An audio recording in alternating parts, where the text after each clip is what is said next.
Forum. Vanderbilt versus Memphis women's team, all to support the life-saving mission of St. Jude. Get tickets now at stjude.org/hoops.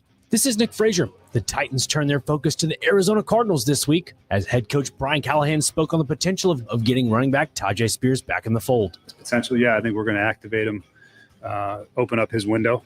You know, that's a 21-day window he has to get elevated back to the active roster. He's done really well in the course of, especially last week. Some of the workouts and stuff look really, really good. He'd be a nice addition to get back on the field for us. I'd be pleased to see him back. Spears' 21-day window is open to return as he returns to play from a high ankle sprain. Other injuries in the AFC, star quarterback Lamar Jackson is unlikely to play Week 5 due to a hamstring injury and could miss 2 to 3 weeks. And last night, Dolphins wide receiver Tyreek Hill was diagnosed with multiple torn ligaments in his dislocated knee, including his ACL. Over on the diamond, playoff baseball is here as the Detroit Tigers take on the Cleveland Guardians as they are currently underway. You can hear playoff baseball beginning at 5 on 94.9 The Fan on the Game Nashville Sports Network. For more, log on to theGameNashville.com. Your sports live here on the Game Nashville Sports Network.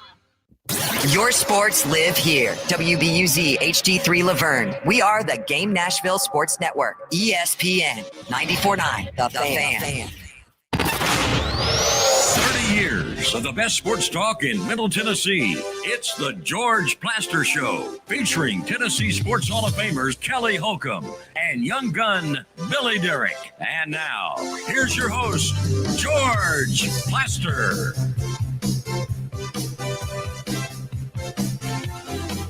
Hello again, everybody. Welcome in. It is a beautiful Tuesday in Nashville, Tennessee. Still feels like summer as we approach October. And from the looks of the weather, that's the way it's going to be for a while. So if you're looking for fall, it may still be about 10 days away. That's good news for MLB. The playoffs have begun. And in two sites where you would worry that the weather would be getting colder, not so fast yet, in Cleveland and in Wrigley, where the Cubs are taking on the San Diego Padres. Kelly Holcomb, not with us today, but Parker Kelly is. Parker, how are you? George, I am fantastic. My Cubs are underway. Yes, they are down 1-0, but hey, postseason baseball is here. It's an exciting time. And Terry McCormick, very excited because, oh, Lord, must we? Yes, we must. Wow. How old is that nasty hat? I've had it a few years. A few? A few. Why does it have Joe DiMaggio's number on it? How you doing? I'm good. Excited for playoff baseball. So we begin each and every day with, or at least during football season, with Daily Titans Update. And while there is absolutely no good news to pass along, nonetheless, here's Terry McCormick, Main Street Media, and TitanInsider.com. Or is there some good news? No, not really. I mean, when you're 0-4 and you're, near the bottom of the league offensively in pretty much every category, kind of hard to turn any positive news out of that, George. So, hate to be the bearer of doom and gloom, but, got to call it like I see it. What do you want to know? How much can Tajay Spears help them when they do get him back in the lineup? Well, it'll take some of the pressure off of Tony Pollard, who's been carrying about 90% of the carries. And it might help him a little bit in the screen game because Tajay Spears is pretty good out of the backfield, getting him the football like that. So I think that's a couple of areas he can help them. His big problem is he's just had trouble staying healthy for the first, for his first two seasons. And then again, this year in camp, I thought he was one of their better looking players on offense in camp until he got hurt. So we'll see if he can pick up where he left off. Terry, again today, the national media have zoned in on what's going on here, discussing the fact that they really have not been very competitive in these first four games and speculating on what this may do on a negative side with Cam Ward, who obviously had quite the little national outburst after the loss to Houston. In your mind, how much damage could they do to him if he has to endure this level of stuff his entire rookie year?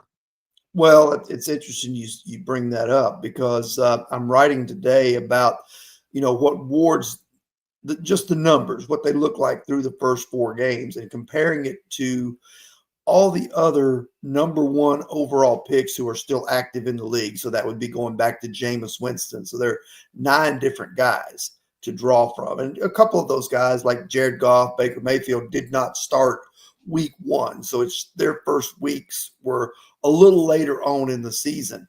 But by and large, except for number of interceptions thrown, where he only has 2, and that ties Joe Burrow for first, he's pretty much last in every other category, which tells me a couple of things. One, it tells me that the Titans roster is horrendous right now, that they're just, not able to help him, because when you draft a rookie quarterback and play him right away, you got to have help for him. He's got to have a defense that can get a short field. He's got to have, safety blanket receivers or a tight end. He's got to have a good running game. He's got to have protection.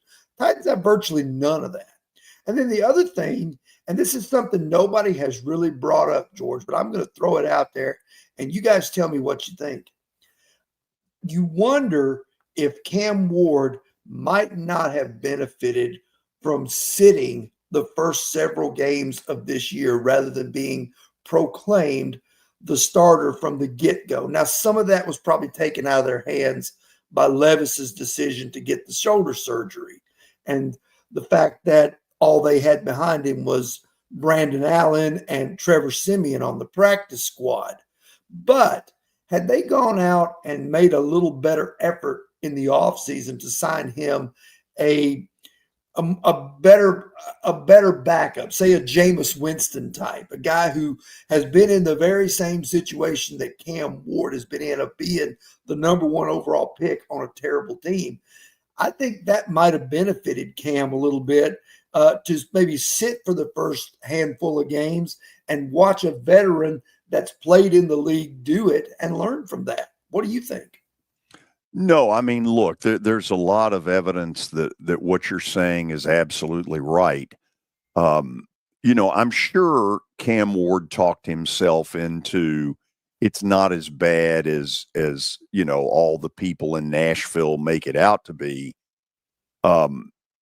Terry, I think, if you look at his situation, one of the things that is really hurting him right now is Calvin Ridley's production, which is a complete joke. Yeah. This is supposedly your number 1 receiver, and he's nowhere to be found.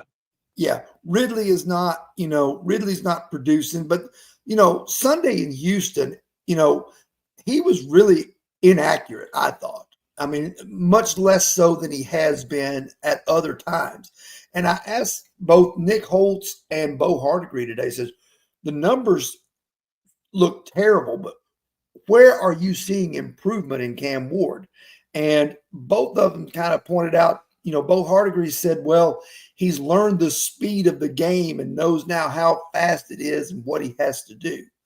And Nick Holtz said that, he still has the solid resolve, the commitment to get better. He's not down. He's not, broken by this. So his makeup is there. But in both of those answers, that doesn't really tell me that he's improving in terms of how to play the quarterback position at this level. And that to me is kind of alarming. Is that alarming to you guys? Well, sure it is.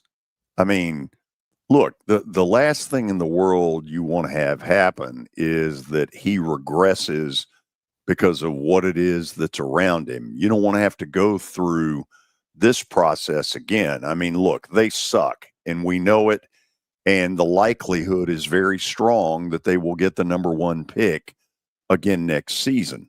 I think anybody, Helen Keller, could figure out that then what has to happen is that you package that number 1 pick for a buttload of different pieces that can help you.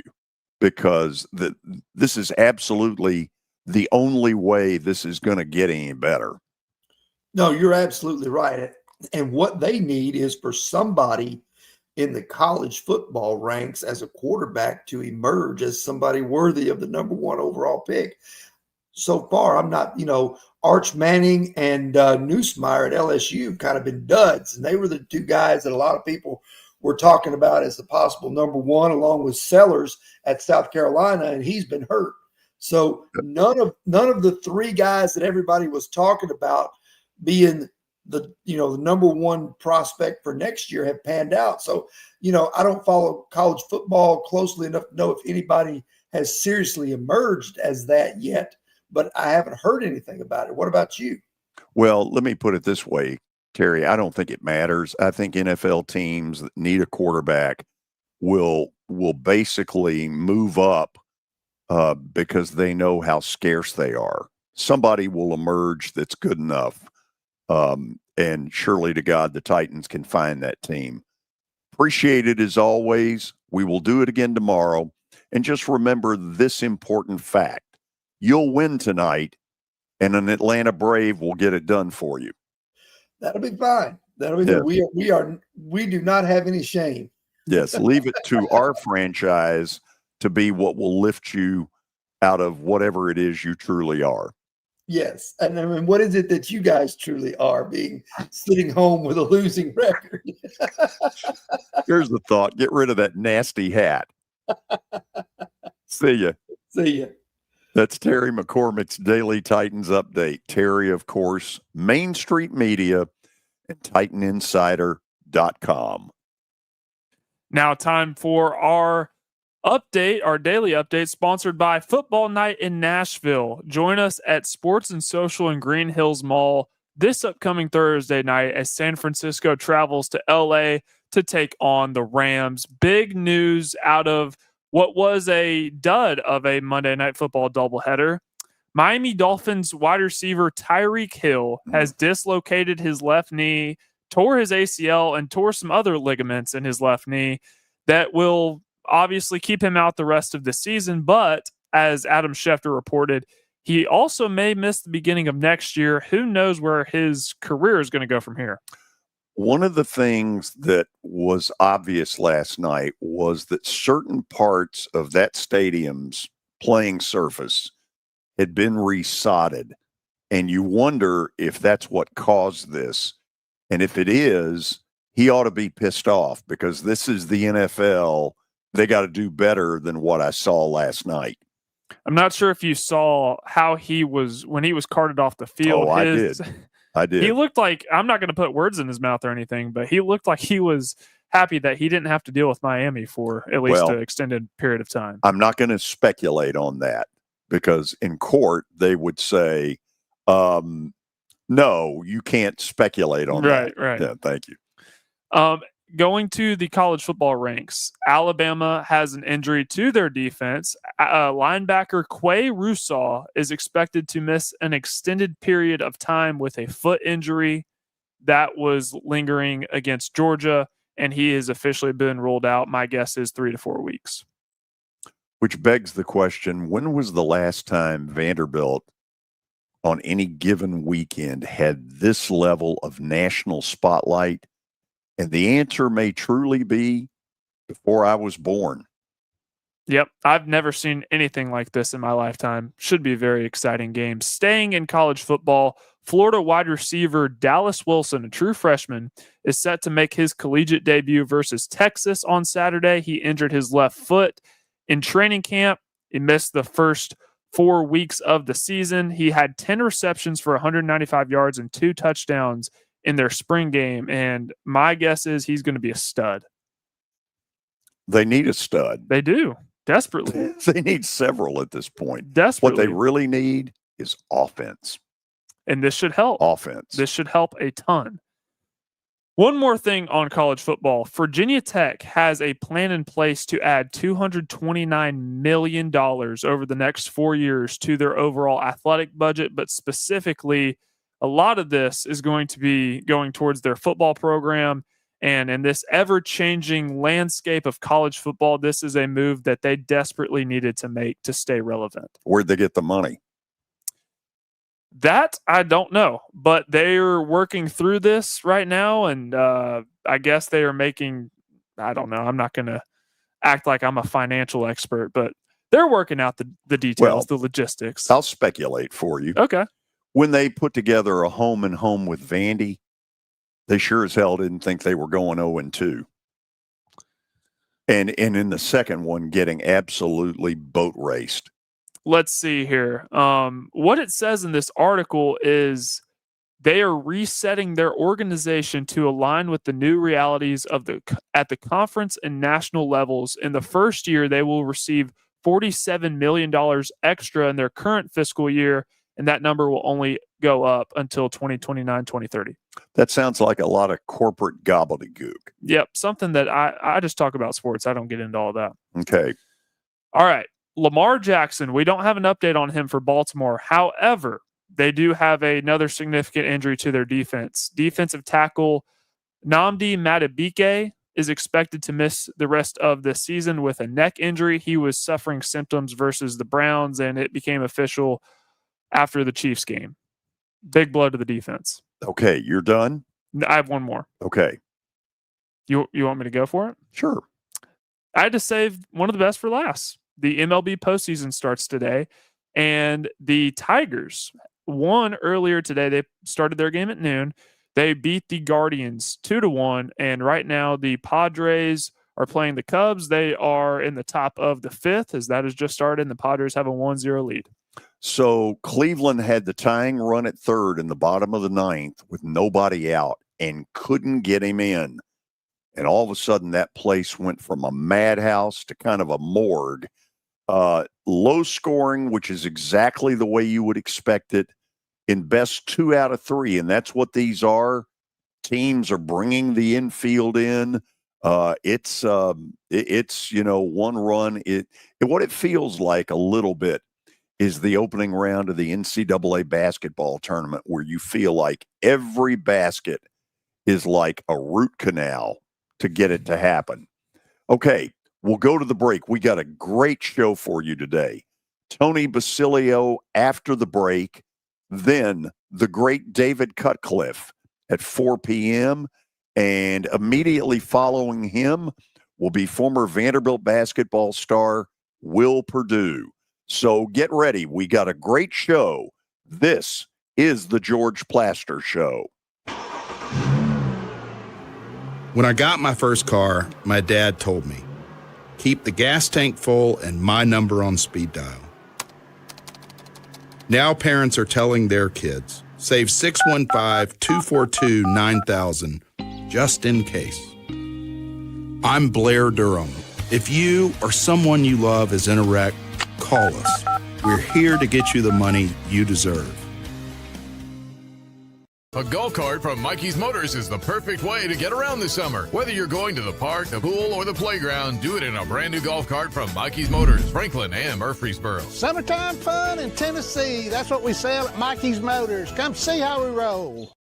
Mikey's Motors. It's easy to say good things about the folks at Strike and Spare Family Fun Centers. Number one, I trust them with something that's near and dear to me, the Plaster and Friends Celebrity Bowling Night. But more importantly, I see the fun people have. They enjoy the bowling. They enjoy the camaraderie, and you will too. Come by any of their locations and get ready to have some fun. At Wilson Bank and Trust, we believe you shouldn't have to choose between personal service and digital solutions. As your local independent bank, we're proud to offer the relationships and trusted service you expect, along with the tools and technology that keep you moving forward. So whether you're growing a business, buying a home, or planning for the future, we're here to help. Because this isn't just where we work, it's where we live too. Wilson Bank and Trust, here to get you there. Member FD. Are you looking for expert medical care in Nashville without leaving your home? Medical House Calls brings concierge-level health care directly to your door. Whether you need urgent attention, ongoing primary care, revitalizing IV therapy, or medically guided weight loss, our experienced providers are just a phone call away. at 615-838-2375 or go online, medicalhousecalls.com. If you are paying too much for your health insurance, you know what? You need to contact the folks at Pancoast Benefits. Pancoast works with businesses and individuals to tackle the high cost of health insurance. Whether you're a business owner, large or small, self-employed, between jobs, or over the age of 65 and in need of a Medicare plan, Pancoast can help. They make understanding your benefits less difficult and more personal. So check them out today, pancoastbenefits.com, or call them at 615-292-3400. Are you looking for expert medical care in Nashville without leaving your home? Medical House Calls brings concierge-level health care directly to your door. Whether you need urgent attention, ongoing primary care, revitalizing IV therapy, or medically guided weight loss, our experienced providers are just a phone call away at 615-838-2375 or go online, medicalhousecalls.com. ESPN Radio lives here. Your sports live here on ESPN 94.9 The Fan.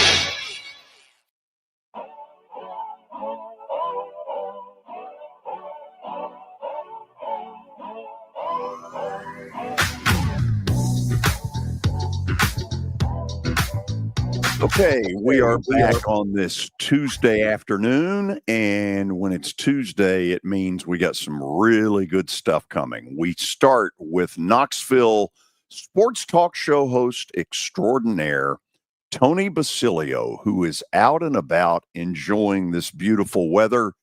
Tony, how are you? George, it's a great day to be alive and well, and it's always great to talk with you on a Tuesday, my friend. Same here.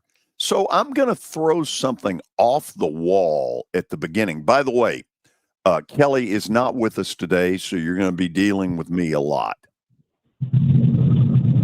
Oh man, if I'd have known that, I'd be hanging out on video right now. Okay, here goes, and it's an off the wall deal. So yesterday, as you know, we begin the cycling of Major League Baseball managers.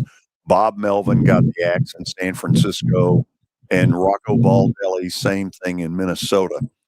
Has Tony Vitello ever indicated any interest in being a big league manager? Absolutely not.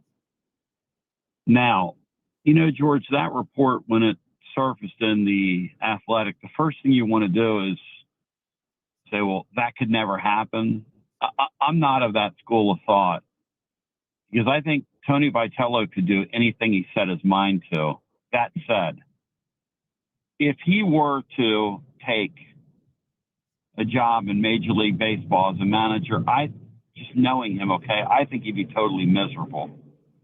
First of all, he loves the college baseball experience in terms of getting kids at this age, growing them to the time where they're 21, 22, and ready sort of to go on with their lives. He just seems so perfectly gifted for the sport of college baseball. The other thing I think that would be miserable to him is all the travel, just the grind of that. You know, that takes a different breed of cat. You know, Major League Baseball, that whole lifestyle, George, I don't think people realize just how hard that life is to live. And then the other thing that I would think that would really be, if Tony really sat down and thought about it, is that these days when you're managing in baseball, you don't really have your own team. You're being dictated to by these Ivy League geeks now that are so beholden to these statistics and these numbers and these formulas, and they're the ones that are setting the lineups. They're the ones that are telling you who your closer is or isn't.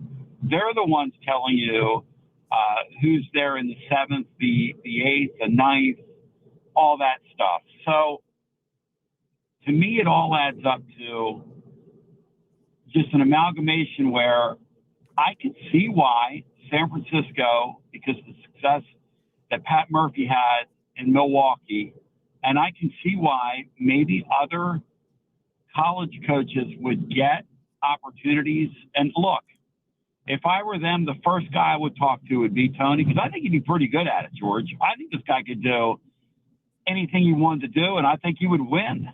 I think he'd be totally, completely miserable. If he called me and asked me for advice, I'd say, Tony, I know you. Don't you dare do that. Knowing guys that have been through that, as you do too, George, that is a grind. Major League Baseball, it's not like coaching in the NFL where you have 17 dates. I mean, we're talking about 162 games, not counting spring training, not counting the postseason. I mean, you talk about something that never ends. Yeah, you have to have a different mentality because unlike football where you got 2 or 3 days to get over a crushing loss, in baseball you may have 10 hours and you get back out to the ballpark for a day game, and what went on the night before you can't worry about. You got to move on. It's a totally different mental grind as opposed to the physical stuff. So yeah, go ahead if you want to go with it. Well, Tony hates to lose too, George. And you know what? The best managers in Major League Baseball these days are going to lose somewhere between 60 and 70 games. I mean, if you lose 70 times in Major League Baseball, 65 times, 70 times, you're at the top of the mark. Think about that. Here's a guy, I bet he hasn't lost 60 games since he's been at Tennessee. Yeah, it would. It's definitely a career adjustment. So let's get to the football. You were worried all along about the trip to Starkville, and it's now obvious with pretty good reason. Well, I mean, people were laughing at me. They were like, why are you so concerned about this game? Well, hey, man, they don't call it the Southeastern Conference for nothing, and they don't say it just means more for nothing. That Mississippi State team Tennessee saw, I don't know, George, if they win another game this year, okay? So I don't want to talk out both sides of my mouth here. I guess maybe they could beat Florida. I guess maybe they could beat Arkansas at the end of the year. George, when you went on the road in that league, man, it is so hard to do that. You go into that environment, which is like something out of the Twilight Zone, and the game was like something out of the Twilight Zone. And Tennessee, look, they scored 2 bang touchdowns with their defense, 2 quick scores with their defense, and still had to have a drive at the end of the game to tie the game. A drive where they went, had to go pretty much the full length of field. I mean, suffice it to say that nothing is free in the Southeastern Conference right now. And I mean nothing. Oh, you got that right. It's tough, George. And you're absolutely right about the point of when you go on the road in this league right now and you get a win, it doesn't matter if it's the Little Sisters of the Poor. You better be thankful for it and treat it like it's gold. Yeah, and our fans up after the game were really upset. Mad at Josh for running the clock out, mad at him for this, and look, I get it. Like, he did not adorn himself in glory with the end of game management, letting the clock run. There were some odd things that went on there, but I'm trying to take a big picture look at it, and was in the moment on our Garza Law 5th quarter fan reaction postgame. George, we were on for like 5.5 hours, and I had people saying things like, well, Tennessee overcame their coaching today. And I'm just going, I mean, look, fans can say what they want to say. I'm a fan. We're all, we all come at this from a different angle. But, man, I just sit here and I just appreciate how good Tennessee's program is, that they could play a C-level game, which is what they did, on the road and figure out a way to win that game. And by the way, I thought Mississippi State's coaching staff had a much better day than Tennessee's did as well, in terms of just the plan they had coming in, managing that plan. But the thing about Josh Heupel is that I've come to appreciate, sometimes he wins games he shouldn't win. And I think that's because his culture's so good. And George, I think he's a winner. You and I have both seen guys in that sport that are losers. They just figure out a way to lose. No offense. The Titans have a guy right now that you just look at him on the sidelines and you might as well just get in there and stamp an L on that dude's head. He's got no chance of winning. No chance. And some guys are just winners. And Heupel's a guy who more times than not is going to come out on top. He's a very high floor coach. I don't know what his ceiling is. That's to be determined. But he's very much a high floor coach. Tony, in your mind, with the bye week and the ability to not play for whatever it is, 13 days, 14 days, who do they get back that really can help them injury-wise? Talk to me about what they try to do to get the most benefit out of the bye the way it's timed this year. Well, I think they're going to reintroduce McCoy, who, when he comes back, here's the thing about him, though. I don't know with that injury that he had, and I know that modern science is just an amazing thing when it comes to what they've done in sports medicine. But you're talking about a guy who is looking to get back in 9 months from that injury that he had. And you're talking about a guy who's going to go out there and cut on a dime against world-class athletes, and a guy that's got a first-round grade, George. So he's kind of exposing himself. I was talking on our post-game the other night about McCoy. It's interesting that Colton Hood, who they brought in from Colorado, who was not a ballyhooed pickup. He was almost like okay, they got this guy out of Colorado, and who is he? Because he was sort of an extra defensive back there, played as sort of a dime, really backed up the Hunter kid from a down-to-down situation at Colorado last year. George, that guy's got a first-round grade on him right now. McCoy is a guy that before the season has a top 10 grade on him. Here is how much McCoy wants to play. I've been told that McCoy's advisors and people around him are encouraging him, hey, you really don't have to play. You could wait till you're totally healthy, go to camp or go to the combines. They'll see you. They know you. They saw you last year. You did it in the SEC. You've proved it. And he wants to play, George. That guy wants to play. And so I think he's playing. I think he's playing. I mean, this is sort of the battle in 2025, is that players still have hunger, but all these handlers and all these what I used to call, when Muhammad Ali was in his prime, all the Bundini Browns that are hanging around, all they're worried about is combine, NFL draft. They don't give a damn about what's going on the college level. And I guess it comes down to the kid having to tell the handlers, I'm going to do what I want to do. You are 100% right. And, there's the old lyric from the song, players only love you when they're playing, which the old Fleetwood Mac tune, which is a great lyric. I mean, these guys all want to play. And, the thing I'm left with is they're paying these people now. It's not like it used to be where it was you and I would get together and joke, so-and-so got bought, and this guy, they bought this guy over here. Now we all know it. It doesn't feel any less like college football to me, George. Does it feel that way to you? Well, what Tony, what it feels like to me is that on Saturday you can't screw up the pageantry of all of it. But Sunday through Friday, I don't really want to know what all transpired to get them there.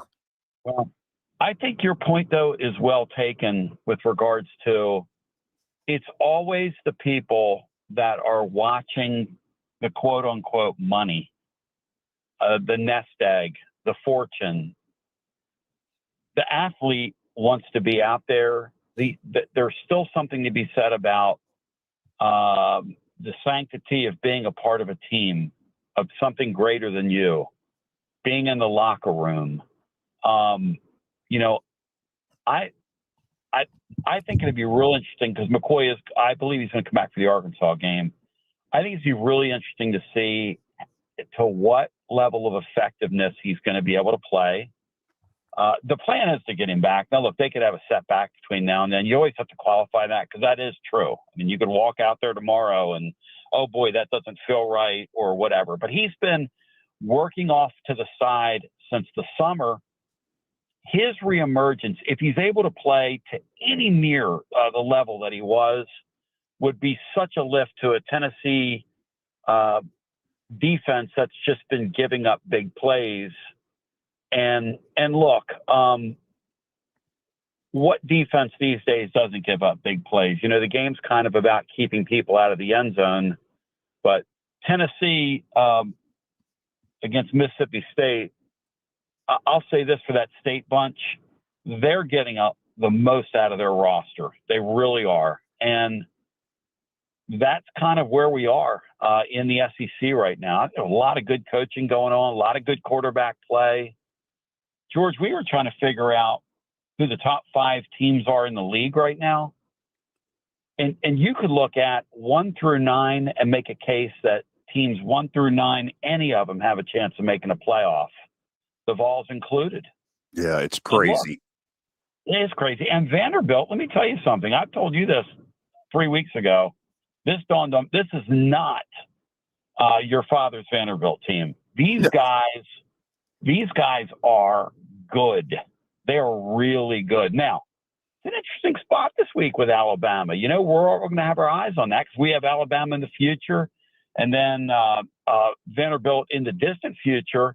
Hey, Alabama mentally has to handle what happened last week, and Vanderbilt's going to have another opportunity with them. Who would have ever thunk it? Not only is it not my dad's Vanderbilt, it's not even my Vanderbilt. So amen. Before I turn this over to Parker Kelly, who's got a couple of questions for you, I see a great marketing and promotions deal a week from Saturday, and I'm sure that this is not overly original. I don't know that it necessarily would work through the Giant T, but you know how it is when the teams are coming out, 4 minutes before kickoff, and the captains maybe are already out there, and everybody's slapping hands and here come the Arkansas Razorbacks. Man, I think it ought to be on a motorcycle with old Bobby. George, I love that. If you give the old wrestling neck brace, I would go for that entirely. But the only way I would, and I love it. I love the thought, but you got to put him in the neck brace, George. I had not thought through that far. So, okay, let me do this. Odds that he gets the job permanently in your mind? Boy, he's a dreamer and a schemer. George, I don't know. I mean, I guess it depends on how they look. I know this. He might be the first ever interim coach that's fired assistant coaches. Sports just keeps getting weirder and weirder, doesn't it, George? Yes. You ever heard of that? An interim coach that says, hey, you know what, guys, we got about 8 games left, but you two people right there, I'm sick of looking at you two guys. I've been watching you for a year and a half now. You two guys are gone. Get out of here. And a third, you're on thin ice. Yeah. And every one of you guys on defense, you're lucky you're getting a paycheck today because every one of you is terrible. Do you realize that Arkansas gave up 28 points in the first half the other day to a pretty good Notre Dame team that only had to go to third down one time in that entire half of football while scoring 28 points? Yeah. They had their way. It was easy pickings. Parker?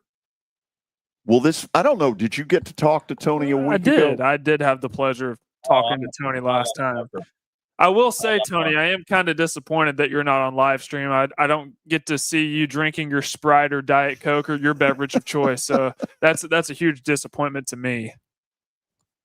Well, on my post-game show, I drink 4 things at once, and it drives everybody crazy. So that's a lot of fun. But, hey, I'll tell you what, guys, the weather here, this fall weather, I'm not going to lie. I'm getting ready to walk in the park and play my mandolin, and I look like a guy that people, well, they just get away from me. They think I'm some kind of really wacky dude when I do this. But what can I say? I'm just being me here. I love it. So, Tony, I have a question about this Arkansas news. Obviously, we all expected the Sam Pittman firing to come at some point. It just was not working. But they did mention that they are going to, of course, keep Bobby Petrino in the loop. They're going to consider him for the head coaching job, depending on how the rest of the season plans out. But they're also going to do a national search as well. But if I'm a candidate and I'm interviewing for this Arkansas job, the first question I'm asking the AD or any of the boosters, what resources are you giving me to go out and put a football team on the field that can compete in a very difficult conference in the SEC? I think you're exactly right. And look, Arkansas and Kentucky are in the same boat. Arkansas and Kentucky right now in this league, let's just call this what it is. They're fielding runaround cars if this was NASCAR. They're there to fill out the field. They're there to fill out the dance card. Neither program looks like they're trying, but when you look at their basketball rosters, they're super spending on their basketball rosters. So now we've got programs in the league that are picking and choosing, but the trick is that football drives all this. So you're exactly right. Arkansas is a rumor and a whisper. Now, when George and I were coming up, Arkansas was an excellent job that had some national glory, and now they're sort of an afterthought. The thing about Petrino is, and I'd like somebody to show me this, the last time, because he's just a really hardcore guy who's very difficult to get along with, very hard on players. The last time he was in college football, it was when the coaches controlled all the gold. Now he's in an era where free movement, you're dealing with professional athletes. The last time he dealt with professional athletes as a head coach, it was with the Atlanta Falcons, and it did not go well. Boy, it did not go well. And so that would be my little word of caution for people that think Petrino is going to somehow catch lightning in a bottle here and end up getting that job, George. I don't think he's a good guy for this era. An old school guy like him. I just don't think that's going to work. I'm in agreement with you. But it'll be interesting to see how this all plays out, because if he wins enough, he's going to get this job. Tony, for those in Middle Tennessee who have not listened to you, lay it out there. Yeah, you can find us at tclub.team, or you can just look my name up, Tony Basilio, TonyBasilio.com. We do our show daily. We're on after every game. Last week, George, we were on after that schedule announcement came down. And I told you we had like 7/8 of that schedule, which I was pretty proud of. They made one little change there at the end. I know one thing. This 9-game SEC next year, this thing's already a spectacle, George. It is getting ready to be unbelievable college football in the Southeastern Conference. And I love how compelling these seasons are. So we just get on and celebrate the sport every day. We've got about 3,000 words up on a blog today. I don't know how I get the time to do all this, but I've got great people around me. And George, it's always a pleasure to talk to you, my friend. Same here, Tony. You have been awesome for our show. Thank you, as always. Thank you, my brother. My best to Kelly. I'll pass it on to him. The great Hey, Tony Basilio joining us from Knoxville, Tennessee. After the break, we'll review a little bit of what he put out there. This is the George Plaster Show. When I got my first car, my dad told me, keep the gas tank full and my number on speed dial. Now parents are telling their kids, save 615-242-9000 just in case. I'm Blair Durham. If you or someone you love is in a wreck, call us. We're here to get you the money you deserve. This is my buddy Stan Harrison from Apple Collision Centers. Recently, you've been talking to me about companies that have a fleet of trucks and they're always in need of repairs. That's right, George. We understand that nobody likes to deal with the auto body repair process. We try to simplify that at our 3 convenient locations. This is my buddy Stan Harrison from Apple Collision Centers. Recently, you've been talking to me about companies that have a fleet of trucks and they're always in need of repairs. That's right, George. We understand that nobody likes to deal with the auto body repair process. We try to simplify that at our 3 convenient locations. We work with all major insurance companies. We help to ease the stress of the auto body repair process. We're located in Old Hickory, Hendersonville, and Gallatin. If you need our services, please stop by and see us. And how convenient that we have that in the background. Now, seriously, these are good folks. They do really good work. Give them a holler. Sports and Social at Green Hills Mall is the new home for our Football Night in Nashville promotion. Their food is terrific. Their TV setup looks like a racing sports book in Vegas. And if you're a sports fan, you can't beat it. Starting September the 4th, we'll broadcast from Sports and Social every Thursday night. There's Pop-A-Shot, great football, and the chance to win a beautiful Mikey's Motors golf cart. See you at Sports and Social in Green Hills Mall. Venture Express has been helping people in this area for more than 40 years. They're headquartered in Murfreesboro with over 30 years of dedicated fleets involving production, manufacturing, and corrugated experiences. They're an asset-based company with over 700 tractors, 4,000 trailers, and 800 drivers. If you need their help, dial them up 615-793-9500 or log on to ventureexpress.com. Here's Officer Darren Hoskins for the Metro Nashville Police Department. The Metro Nashville Police Department is on the forefront of policing in this century, and I'm glad I'm a part of it. I'm glad I get to find other good officers, other future good officers. And if you're watching today, or you yourself or someone you happen to know is interested, join mnpd.com. Feel free to reach out to us because we need good officers, and it's a great city to work for. Your sports live here on 94.9 The Fan.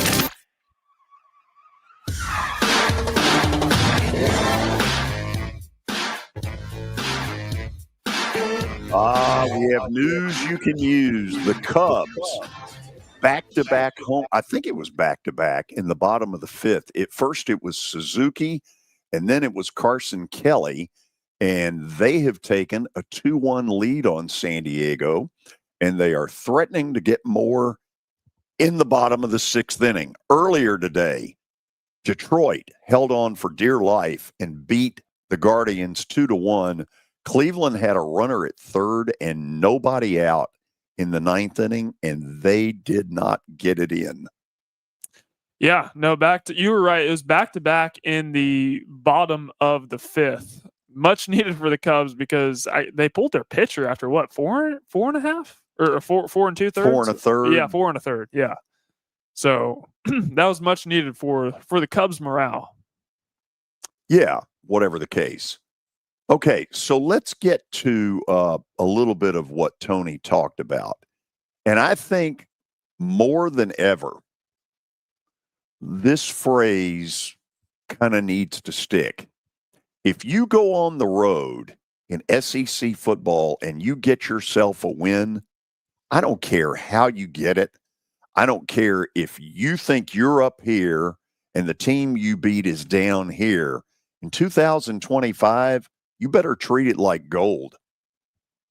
That's exactly why this Alabama win against Georgia was so impressive, because a team hasn't done that since 2019. The last team to do it was South Carolina 6 years ago. So the road environments are not something to be taken lightly, especially in college football. You'll take wins however you get them. And that's why Tennessee fans are so happy about the fact that they won that game in Starkville against Mississippi State. It wasn't pretty by any means. It was just one of those games. It was just a fist fight in a phone booth. But Tennessee found a way to win, and that's all that matters at the end of the day.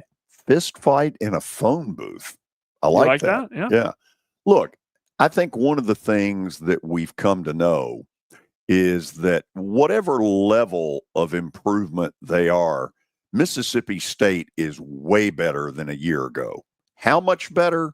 Still kind of hard to tell, but I think with each passing game, it's becoming apparent. You know what? They're pretty good. Yeah, their over-under win total before the season even kicked off was 3.5, and they eclipsed that in 4 weeks. This is a much improved Mississippi State team. Again, still have no idea how they weren't ranked before the Tennessee game. I'd argue they still probably should be. They run the football well. They have a very much improved defensive line. In their first 3 weeks of the season, first 4 weeks of the season, they had 5 sacks. They had 10 sacks all of last year, and they had 5 in 4 games. Very much improved football team. Yeah, and to me, let's face it.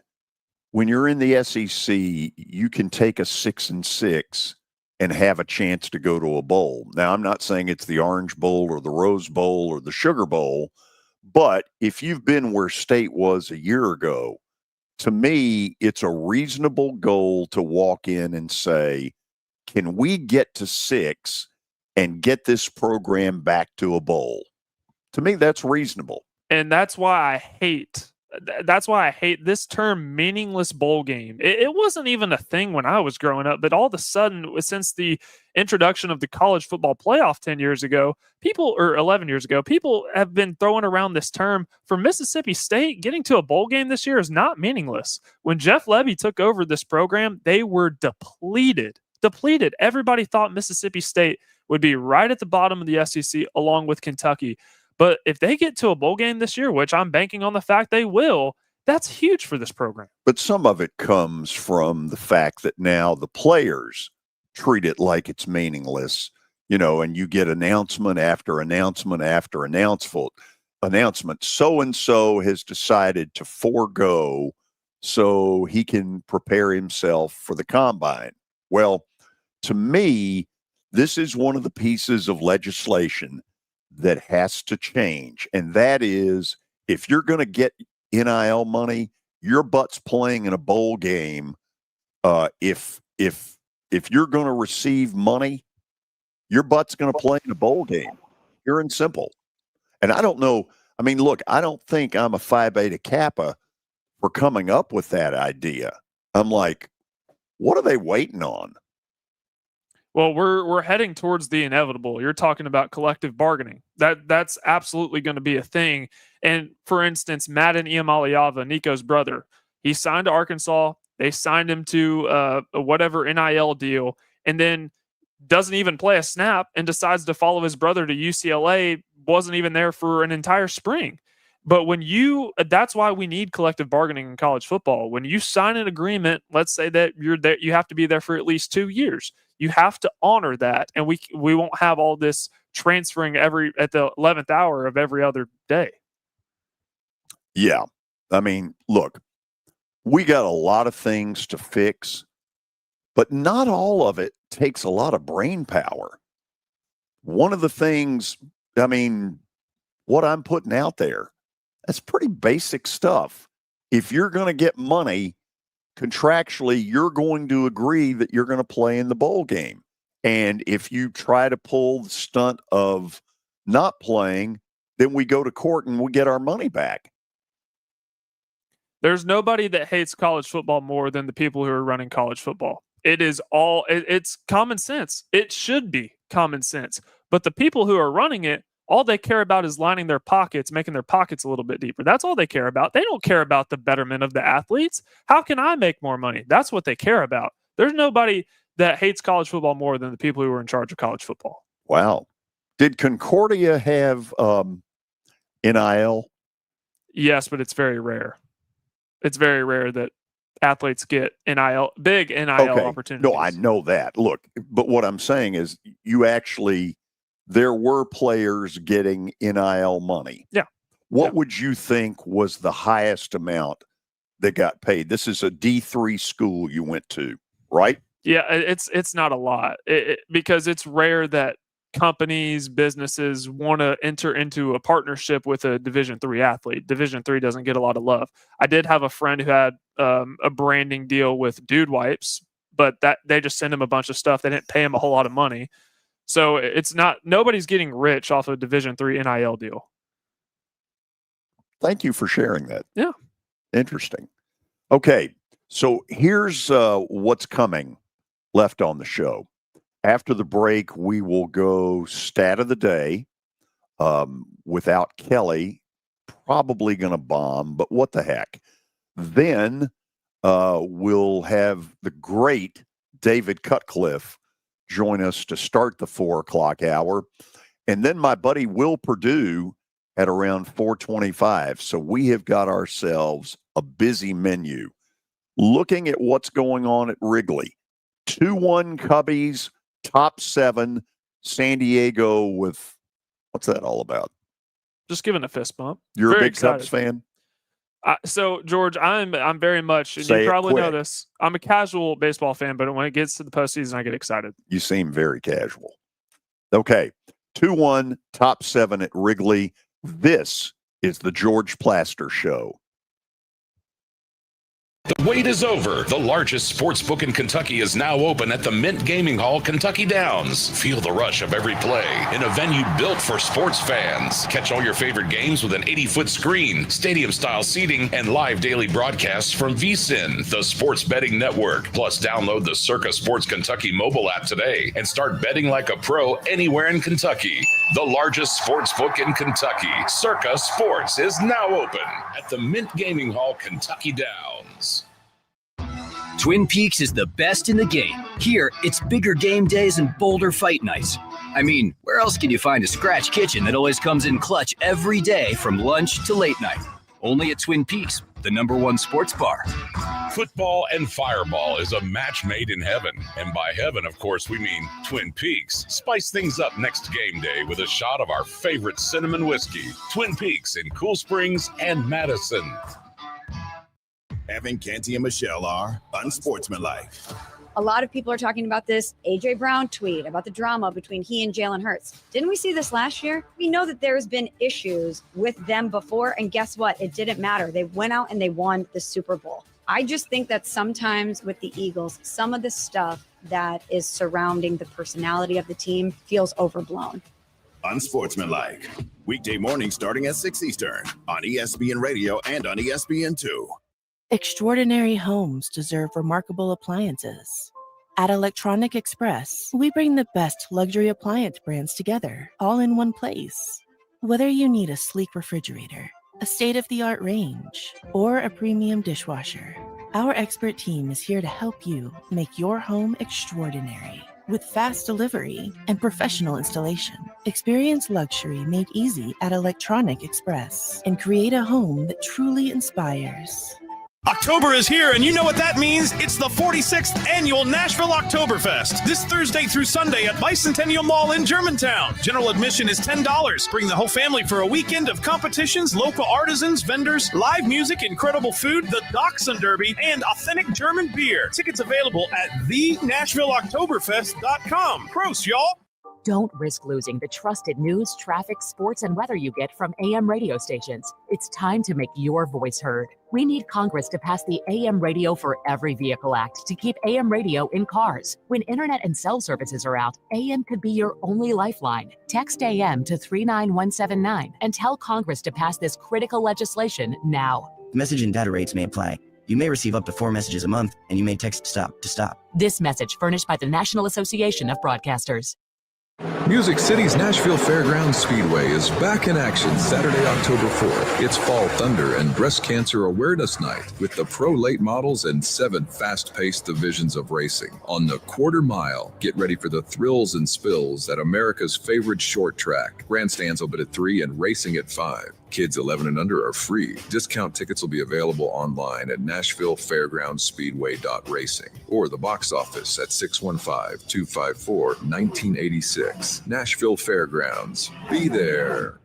Now, here's your latest Fox 17 Code Red weather report. Brought to you by Window Nation. Get 2 free windows when you buy 2 at windownation.com. I'm Fox 17 meteorologist Brett Luna. It's going to be a really warm end of the month with highs near 90 again today. The warm and dry pattern will carry on for at least the next 7 days. We'll have highs in the upper 80s Wednesday and Thursday, and then we're in the mid 80s through the weekend. Your sports live here on the Game Nashville Sports Network.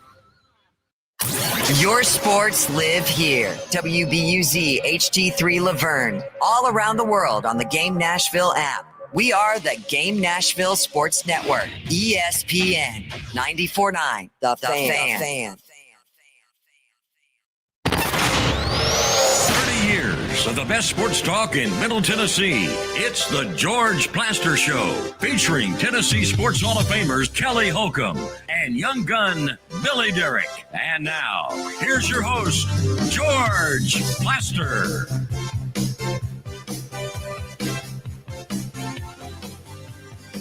Our stat of the day is brought to you by Apple Collision Centers.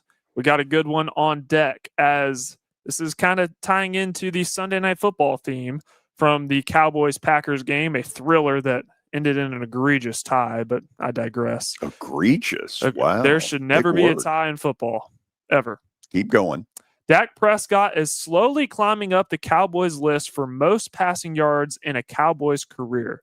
Who is number 1 on that list? Well, now, if I think back on who the Cowboy quarterbacks have been, you've got Dandy Don Meredith, who a lot of people remember for singing Turn Out the Lights, the Party's Over, with a great Monday Night Football crew. They were hilarious. Don Meredith is one to be considered. Craig Morton, Roger Staubach, Danny White. After Danny White, it was not Romo. It was Troy Aikman. It was Tony Romo. I'm going to say, because they ran on hard times and probably had to throw more when they were behind, that it was Tony Romo. Show me Tony Romo. Wow. How Look at about that? Look at that. Kelly's not here to witness that. Knocked that one dead. 34,183 yards. Man. Love Okay. Tony Romo back in the day. We are now officially into the 4 o'clock hour from our digs at the homestead. Tomorrow we will return to the Fordyce Center in Bellevue, and whether they're looking forward to having us or not, we are looking forward to being there. I am also looking forward to this chat because he's tremendous. Any of you who have heard him know that's the case. Former Ole Miss, former Duke football coach, and now consultant to SEC Commissioner Greg Sankey. We say hello to Coach David Cutcliffe. Coach, how you doing? Great, George, but I don't want y'all limiting yourself to just Middle Tennessee being the best sports talk radio in Middle Tennessee. Let's go beyond. Let's just say in the country. Are y'all good with that? That's your next. I'm in. I love it. I'm in. I love it. Let's go for it. You're going to love my first question, by the way. You ready for this? Okay. I'm ready. So the year before you got to Duke, I did a game at Duke. It was when I was doing a package of Georgia Tech games. And truthfully, Duke was awful. The game drew about 12,000 for real. And by the time it was over, there were about 500 people left in the stadium, so that I made a B run for my car, got in and boom, I was out of there. But if you look through Coach Cutcliffe's record at Duke, you will find an amazing turnaround over about an 8-9 year period where they kept going to bowls, and frankly, they took it for granted. But I digress. David, there had to be a game where suddenly, because you were starting to have success, that all of a sudden you were getting on a bigger national stage, kind of like what Vandy is experiencing this week as they go to Alabama. As a coach, did you sort of sit down with your players and say, hey, this is different stuff. Here's what we're going to be dealing with? Yeah, you have to. There's a reality to people suddenly. I don't know how to say it other than taking you serious, not taking you serious. I mean, so all of a sudden you're getting people's best. What is your best? That's the whole question. I want to see your best, not just today. I want to see your best every drill, every snap, because we've got a shot at finding what our best is, and it could be to win it all. You have to be a believer. I mean, we all know how powerful the mind is. I don't know the numbers, but the Roger Bannister breaking the barrier of the 3-minute mile, and then all of a sudden, and they said it was physically impossible. Then after him, hundreds did it quickly. So they've got to believe that there's a best, and it's going to take that to continue to do what you've been doing. We had a streak of, I think, was winning 7 or 8 games in a row, and that was the continuous message. It's going to get harder before it gets easier to see what our best is.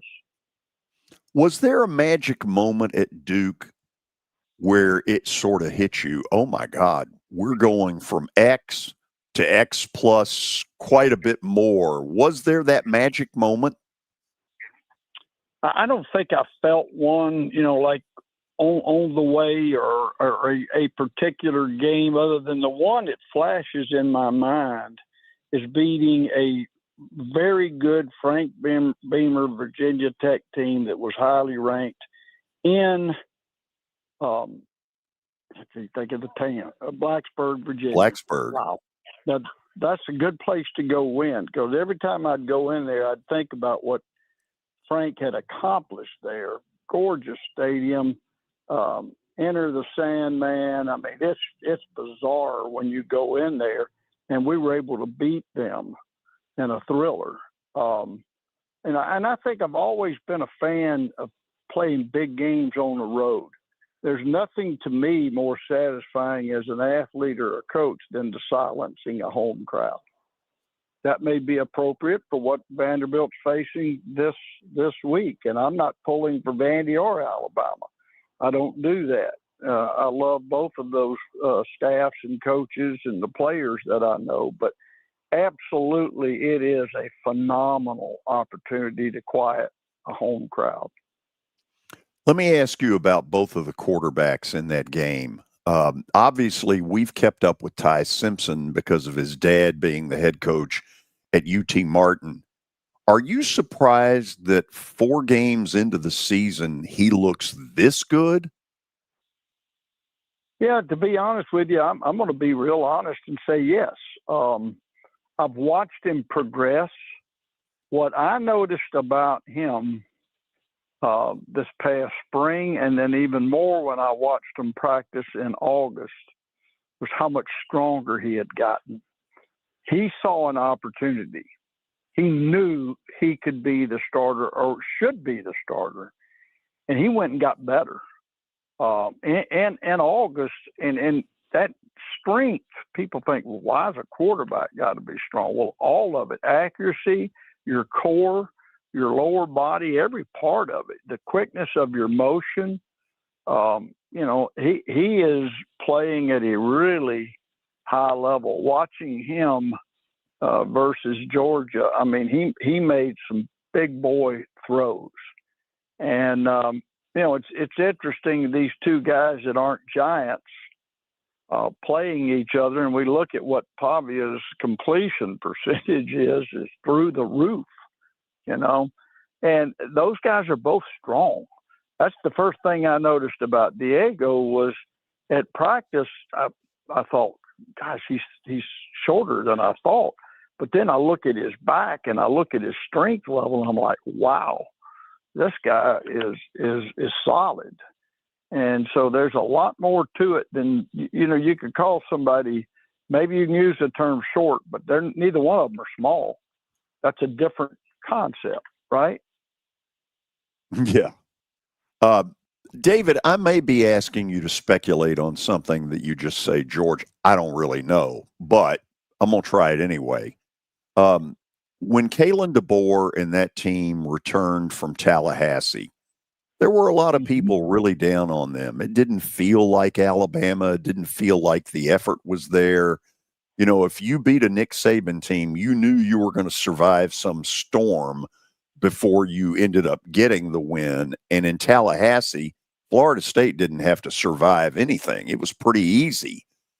What do you think Kalen DeBoer did, said, whatever, that has turned this whole feeling of what they are around?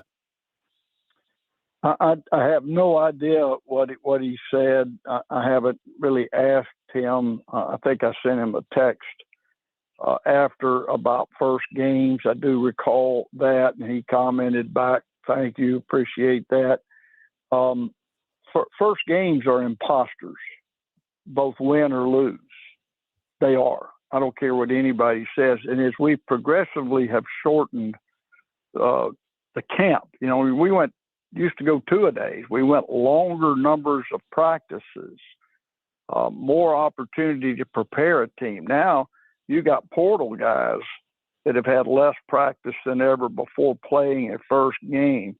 So everybody that's jumping on or off bandwagons this early in the season, that they're setting themselves up to look kind of odd.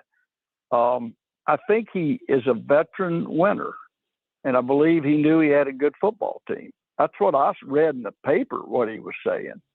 Or, you know, not the paper, you know what I mean? I was reading his comments that we believe we've got a good football team. We know we're better. And obviously those players thought the same, and no reason to push the panic button. And, you know, they had done the work necessary to put themselves in a position to win. They believed that. And I've had games where all of a sudden, you know, to some level and degree, the wheels came off.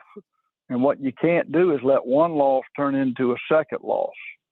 Don't overreact to losses. And I think he and his staff have done a tremendous job of doing that.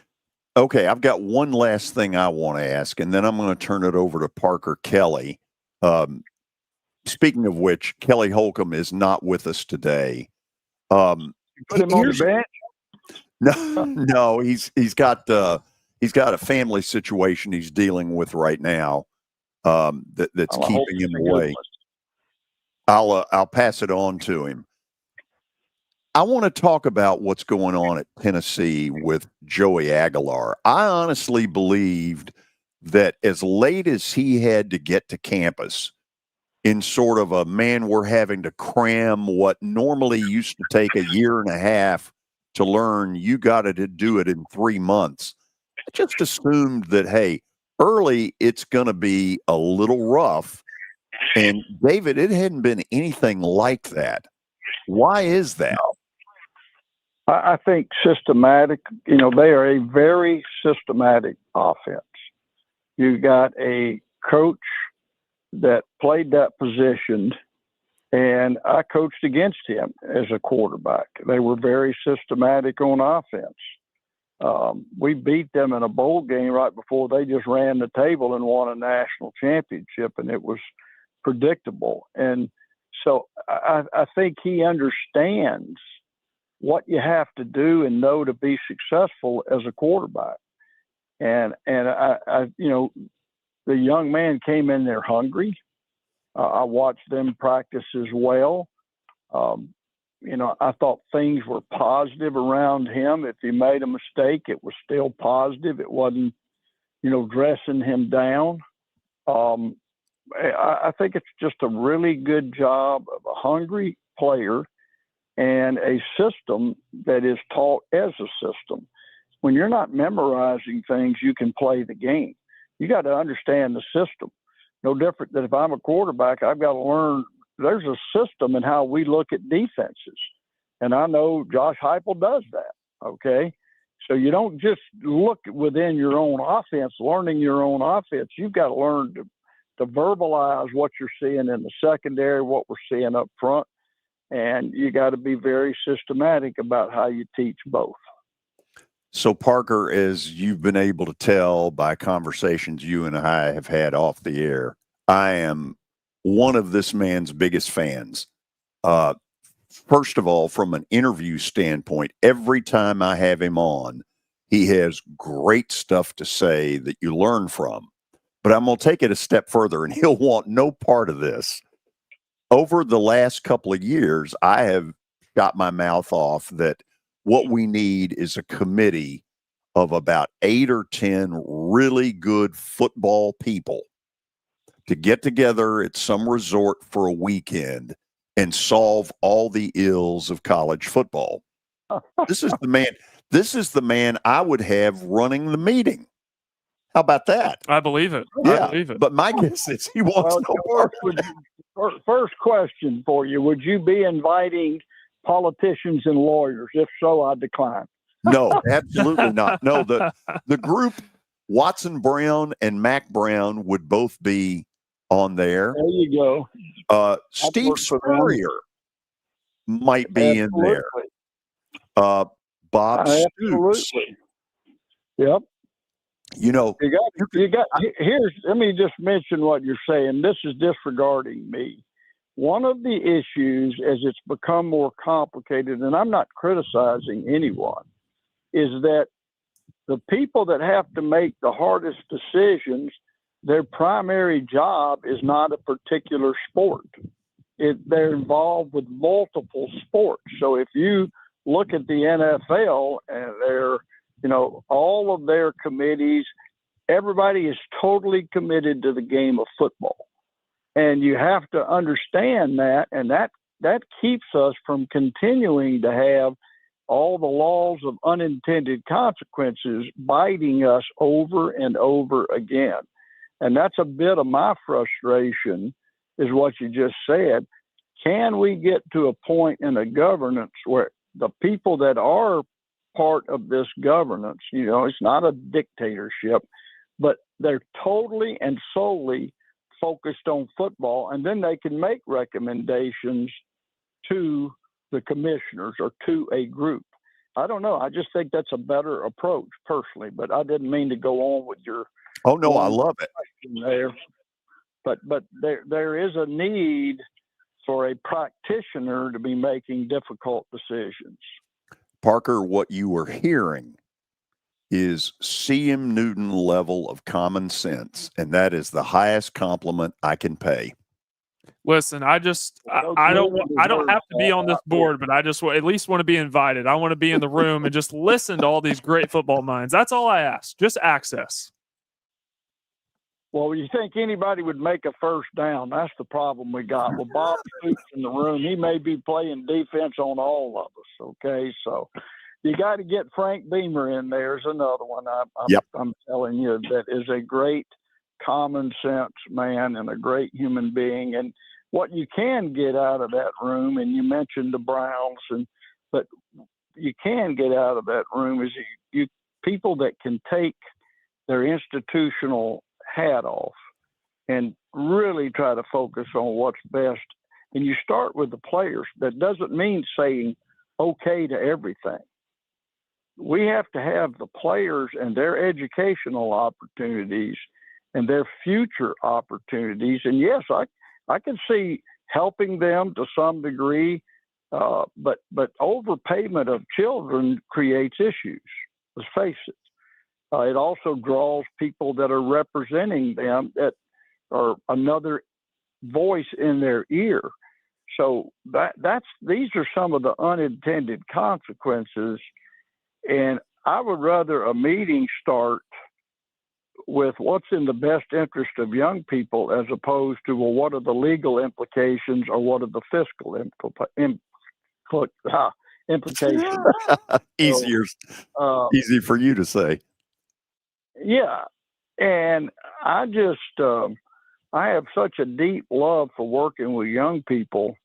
I hope that we can move forward in that way of thinking, but it's, what do we all do to protect our children first and foremost when they're young, a little? We use the word no. Don't stick your finger in that light socket. No. And then as they get and progress and get older, we still have to teach them to protect themselves from themselves. So discipline and the word no, and no, we're not doing that, is imperative to their progress. So I know I'm preaching probably to the choir here, but I hope people hear me. I'm not opposed to helping young people, but I would much rather see us help them upon graduation and give them a real kickstart in life. And those that go on and play pro football, if they have an education, are going to manage their lives better there. That's a proven fact. So I don't know. And I know that's probably, as they say, the cat's out of the bag. We're not going to get it back in. Well, maybe not, but we can find a way to make it better.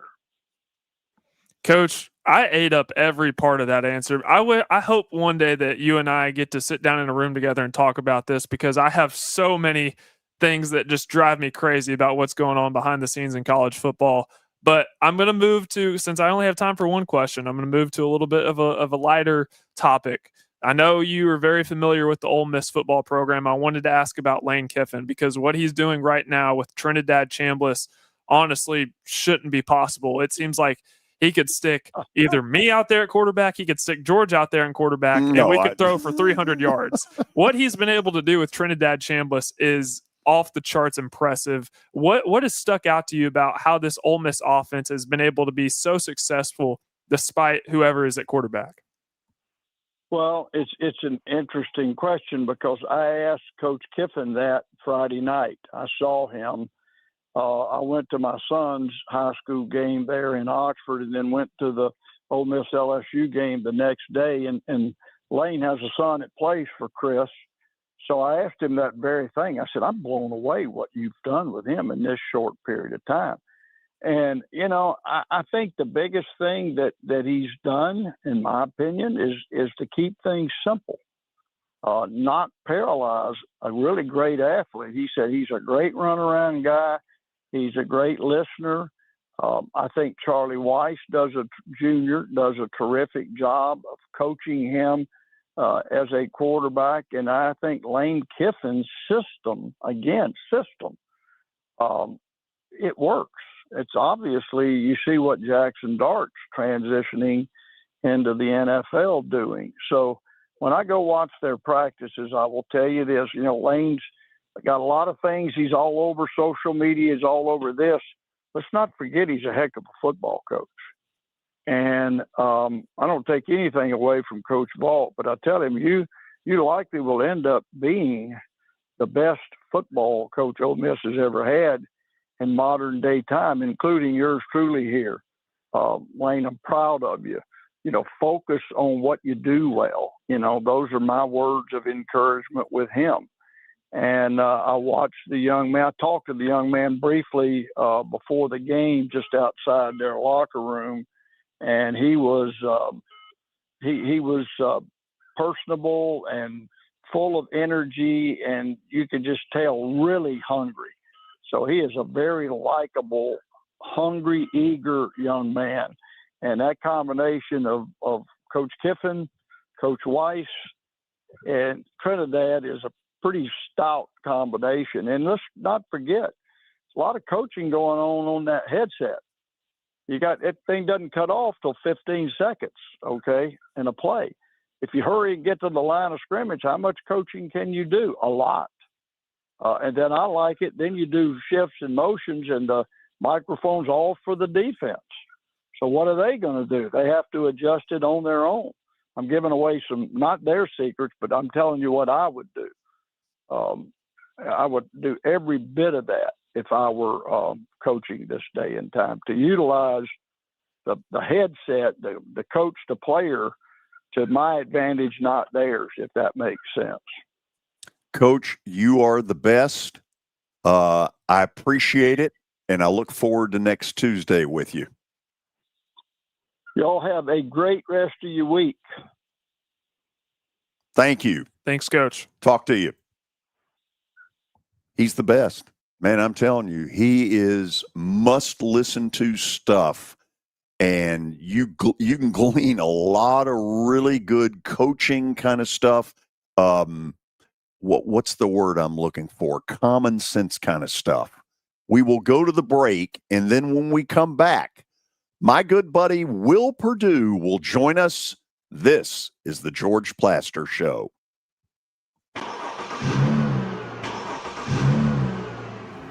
When I got my first car, my dad told me, keep the gas tank full and my number on speed dial. Now parents are telling their kids, save 615-242-9000 just in case. I'm Blair Durham. If you or someone you love is in a wreck, call us. We're here to get you the money you deserve. A golf cart from Mikey's Motors is the perfect way to get around this summer. Whether you're going to the park, the pool, or the playground, do it in a brand new golf cart from Mikey's Motors, Franklin and Murfreesboro. Summertime fun in Tennessee. That's what we sell at Mikey's Motors. Come see how we roll. Family. Look no. Here's Officer Garen Hoskins for the Metro Nashville Police Department. The Metro Nashville Police Department is on the forefront of policing in this century, and I'm glad I'm a part of it. I'm glad I get to find other good officers, other future good officers. And if you're watching today, or you yourself or someone you happen to know is interested, join MNPD.com. Feel free to reach out to us, because we need good officers, and it's a great city to work for. That. Star Physical Therapy was established in 1997 with one great mission: to serve. If you're hurting, don't wait to receive physical therapy. You don't need a referral to see their physical therapist, and early morning and evening appointments are available. Make the call to 615-673-1420 and get rid of that pain. Star Physical Therapy, the official health provider of Football Friday. Are you looking for expert medical care in Nashville without leaving your home? Medical House Calls brings concierge-level health care directly to your door. Whether you need urgent attention, ongoing primary care, revitalizing IV therapy, or medically guided weight loss, our experienced providers are just a phone call away at 615-838-2375 or go online, medicalhousecalls.com. It's easy to say good things about the folks at Strike and Spare Family Fun Centers. Number one, I trust them with something that's near and dear to me, the Plaster and Friends Celebrity Bowling Night. But more importantly, I see the fun people have. They enjoy the bowling, they enjoy the camaraderie, and you will too. Come by any of their locations and get ready to have some fun. 38-2375 or go online, medicalhousecalls.com. ESPN Radio lives here. Your sports live here on ESPN 94.9 The Fan.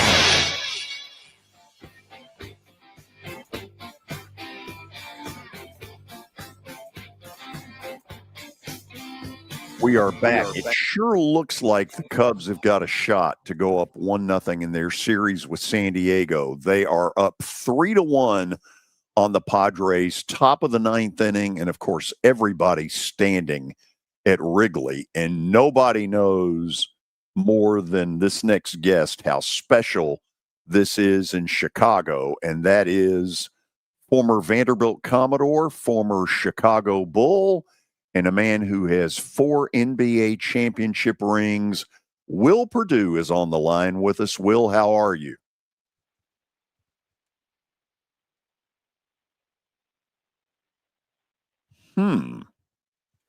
Hey, George. Maybe. Sorry about There he that. is. I had it on mute, trying to do 10 things at once, but I was actually singing Go Cubs Go.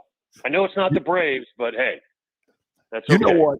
That song is awesome. And I'm guessing you've been there to a game where they play that at the end. How cool is it? Well, now that they're actually a team that's winning games, you got to remember when I first got here, they weren't very good, but it was more of an attraction, an event. So, or should I say a party? Now you go because it's baseball first, party second. Good analogy there. By the way, 2 out. Jackson Merrill hit a ball to the wall, and Pete Crow Armstrong caught it leaning up against the ivy. So the Cubs are, I think I'm right, 1 out away from getting this first win. So, yeah, that's right. 1 out away from getting it done. So tell me what's been going on this fall so far, and then we'll get to what's really important here. Yeah, so real quick, George, and this is not a brag. This is just something I feel very fortunate to be able to do.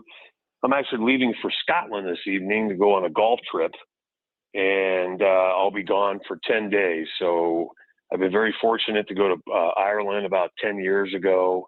The golf club I belong to up here in Chicago, the Merit Club, we do our own Ryder Cup event. And we've been doing it now for the last 20 years. This is a 20-year anniversary.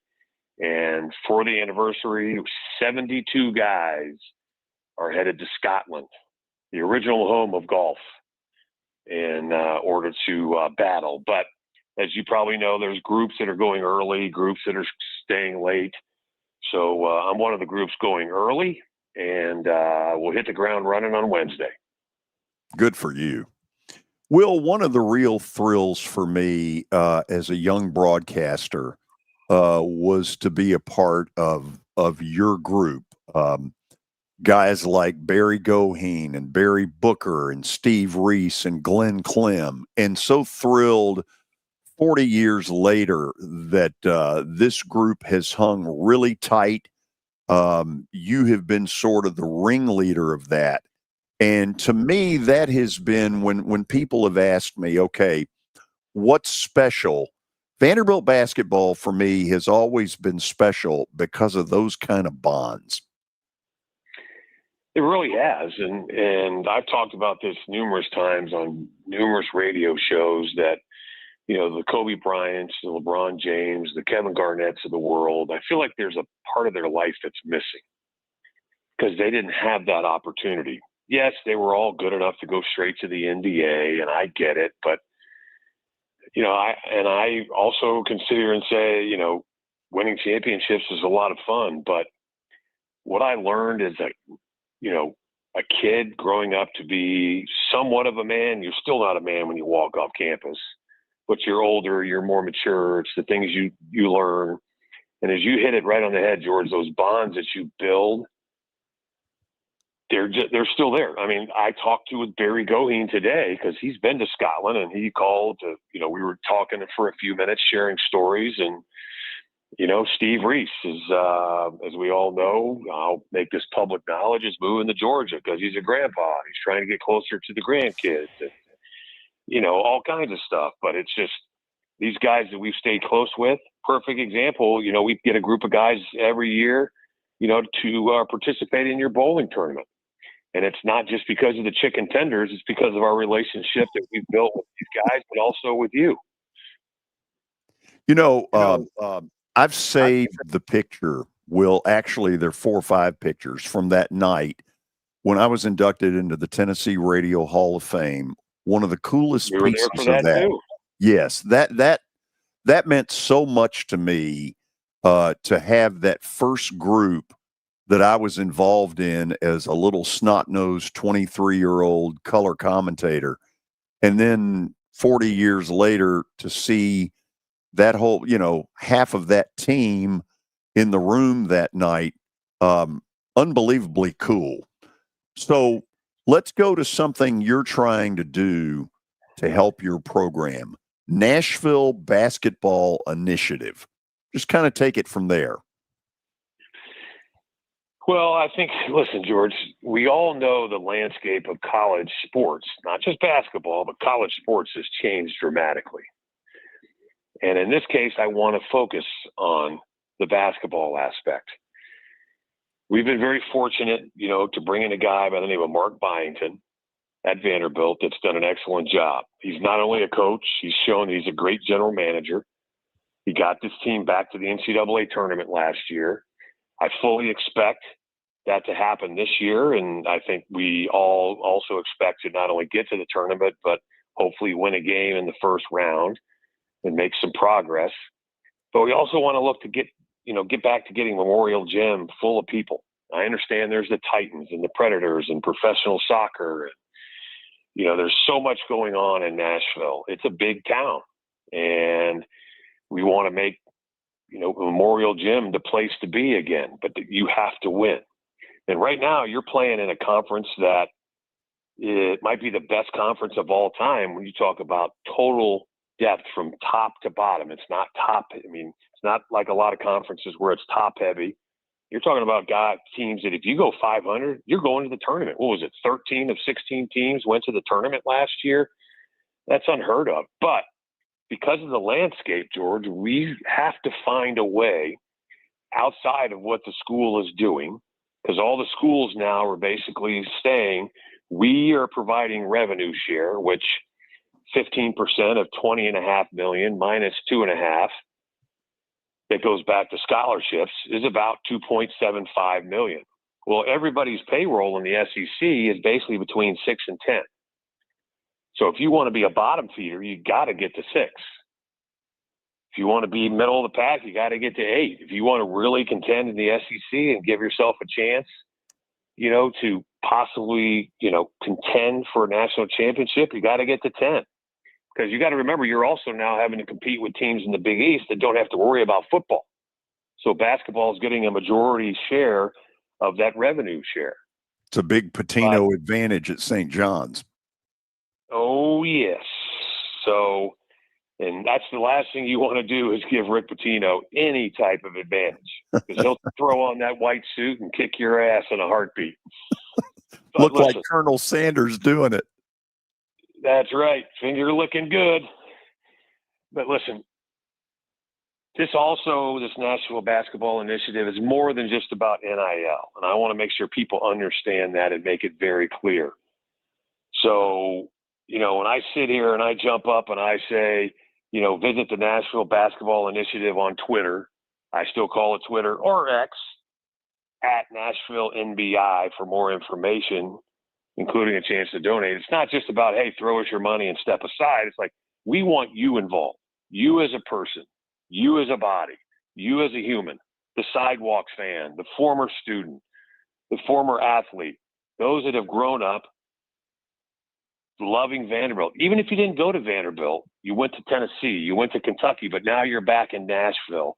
Or still, like when I was at Vanderbilt, a lot of my friends were from Kentucky. They still rooted for Kentucky, except when they played Vanderbilt.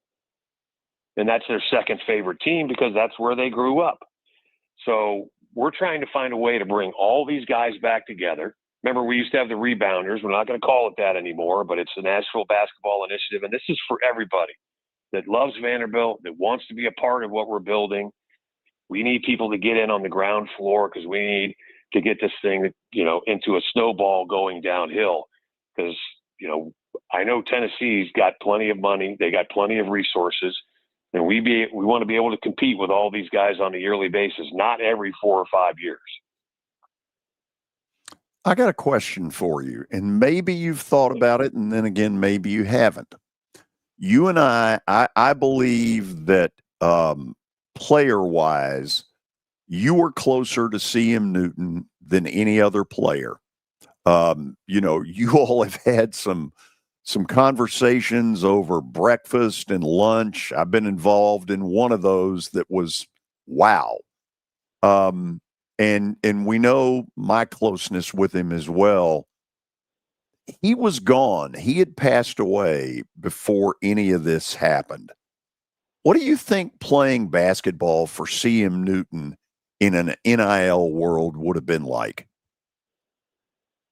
I don't think it'd be any different, quite honestly, because, and I'm glad you brought that up, because this is kind of the main reason why I'm doing it, really, George, is CM was my second father, right? I had a chance to go to Georgia Tech, Virginia.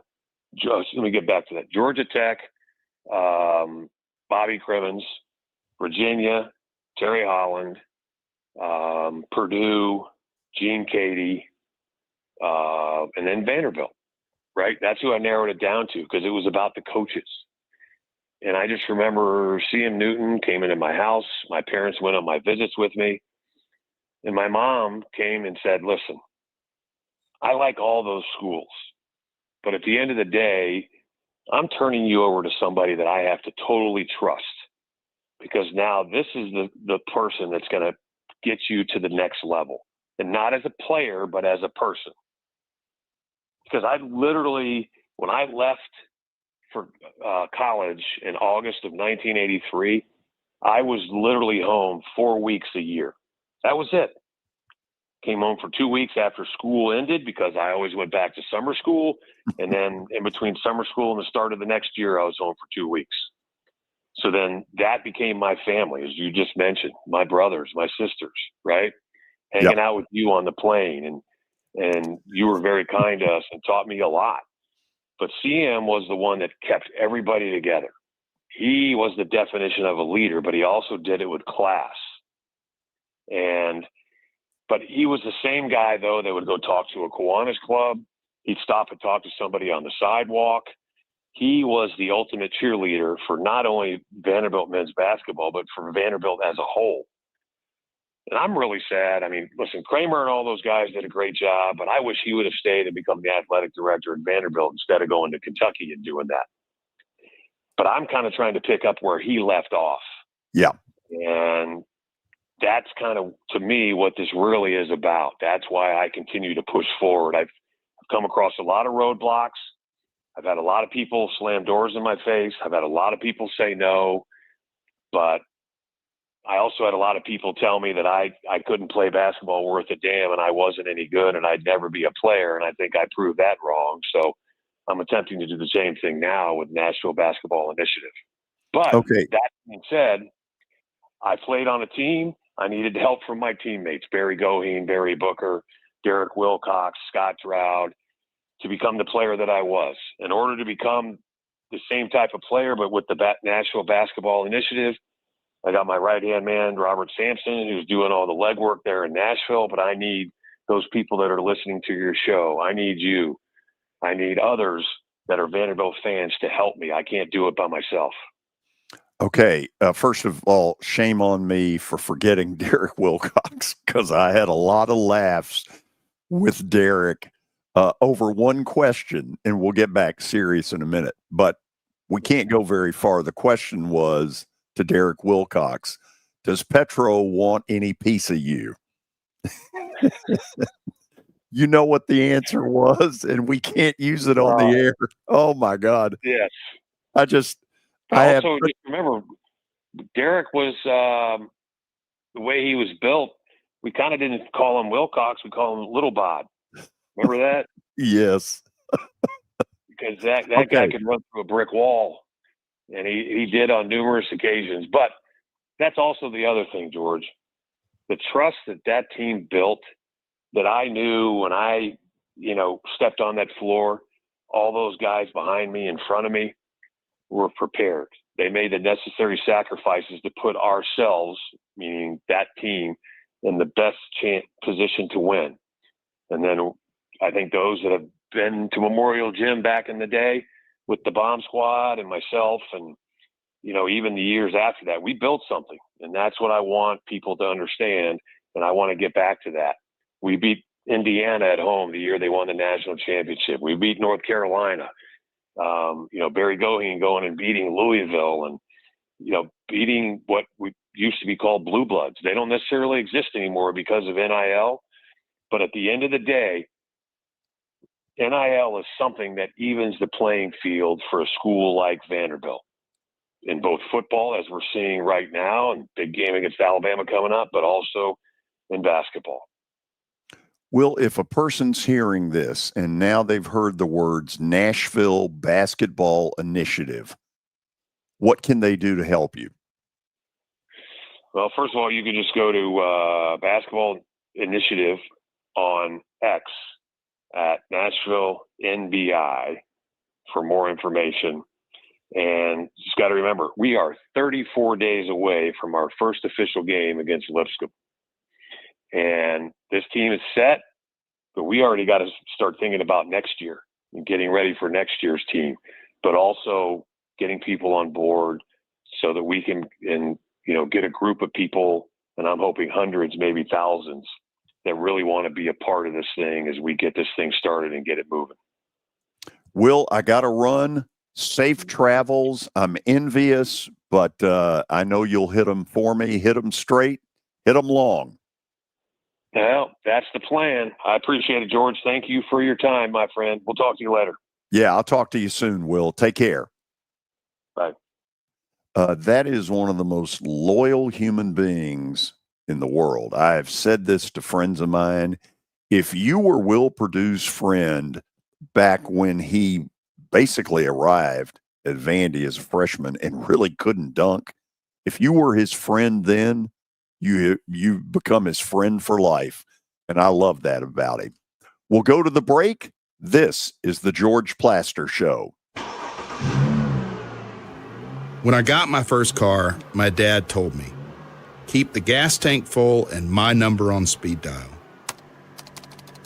Now parents are telling their kids, save 615-242-9000 just in case. I'm Blair Durham. If you or someone you love is in a wreck, call us. We're here to get you the money you deserve. Sports and Social in Green Hills Mall is the new home for our Football Night in Nashville promotion. Their food is terrific. Their TV setup looks like a racing sports book in Vegas. And if you're a sports fan, you can't beat it. Starting September the 4th, we'll broadcast from Sports and Social every Thursday night. There's Pop-A-Shot, great football, and the chance to win a beautiful Mikey's Motors golf cart. See you at Sports and Social in Green Hills Mall. As the trusted premier custom home builder in Middle Tennessee, Donnelly Timmons has over 20 years of experience in the industry. Whether you're looking to build your dream home or renovate your current home, their team will ensure that every client and every remodel is unique, luxurious, and completed on time within budget. Founders Dustin Timmons and Joey Donnelly have over 25 years of construction experience in the Nashville area. Together, they have completed projects in Forest Hills, Oak Hill, Green Hills, Franklin, and Brentwood. Dustin and Joey believe that communication is the most important aspect of all construction projects. Therefore, they personally manage each project themselves and are involved in job site activities on a daily basis. Their commitment to quality and integrity has earned them an outstanding reputation among their clients. Contact them to set an appointment for a free consultation or to view some of their completed projects. Give them a call at 615-456-7983 or log on to DonnellyTimmons.com. Convenience and value, two words that we expect when we do business. Our goal at JHA Company is to deliver just that, both to our school partners and to our customers. Whether you're purchasing photos, yearbooks, class jewelry, letter jackets, school spirit wear, or senior graduation products, we strive to make the experience easy, convenient, and cost-effective. Find out more at jhacompany.com or call 615-867-6345 for more information. JHA, one source, one company.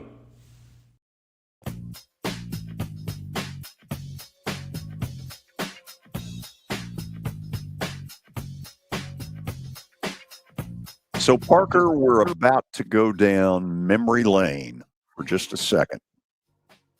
All right, let's do it. Okay. So it was, this blows my mind. I don't know if I can find it right now, but down in the den, down in actually in the kitchen somewhere, is a photo of 24-year-old George with C.M. Newton on the field at Bryant-Denny Stadium in Tuscaloosa. In 1984, Alabama was not very good. Bear Bryant had passed away, and Ray Perkins was now the head coach, and he proceeded, it appeared to me, to piss off the entire state of Alabama in about a 3-year period, and ultimately he got replaced by Bill Curry in 1987. On this particular, I guess it was late September in 84, Vandy won in Tuscaloosa. It's the last time they've beaten Alabama down there. And, I have this photo, and obviously it's near and dear to me because of my closeness with Coach Newton. But Bryant-Denny back then was a 60,000-seat stadium. And if the truth be known, it was kind of a dump. I was shocked at the time. Now, the place now is a 100,000-seat palace. It's a beautiful facility. They've done a lot of work at Bryant-Denny Stadium. It's now 100, but back then it was pretty much 60 on the button, and it was kind of a dump.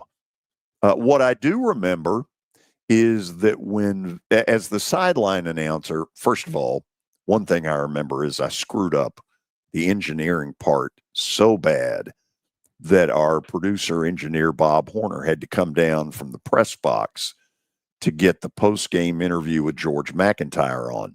Boy, was he pissed. After it was over, all the buses, all the Vandy buses are leaving. And the frat houses, because this was a huge upset back then and sort of hard to believe back then. And all the fraternity houses gave our buses a standing ovation. They all came out, on the grounds of the fraternity house and gave our buses a standing ovation. That's the thing that I remember the most from, this is scary, 41 years ago. Dang. 41 years ago. 41 years ago. I was young and thin. Yeah. What happened? What year? I don't do math. 1984. Yeah. Okay. 1980. So the lesson, some Vanderbilt fans will get a kick out of this. So we started out 4-0. Included in that 4-0 were wins at home against Kansas and Kansas State. And nobody really knew what to expect when we went down to Tuscaloosa. But the fact of it is they weren't very good. And in the fourth quarter, Vandy dominated and won the game something like, and don't quote me on this, I think it was like 30-10. It was kind of a blowout when it was all said and done. And it's just some memories that I have of 41 years ago. So the nickname, and this went on for about a week, Sugar Doors. Well, a funny thing happened on the way to being the Sugar Doors. They ran into Tulane the next week and got beat 27-23 in a bitter loss. And one of the things that went on in the game was, as the sideline announcer, I was underneath the goalpost for field goal attempts. Ricky Anderson, a really good field goal kicker at Vandy, hits one that I will go to my grave saying was good. The officials, who I don't think had as good a vantage point as me because they're both to the side, rule it no good. We go to the commercial break. I yell at the official, the kick was good. What were you looking at? And he turns around and says, one more word out of you, and I'll throw your butt out of here. Well, George McIntyre, Vandy's coach, sees this going on, and I think he had a pretty good clue what it was that was going on. And he calls me over.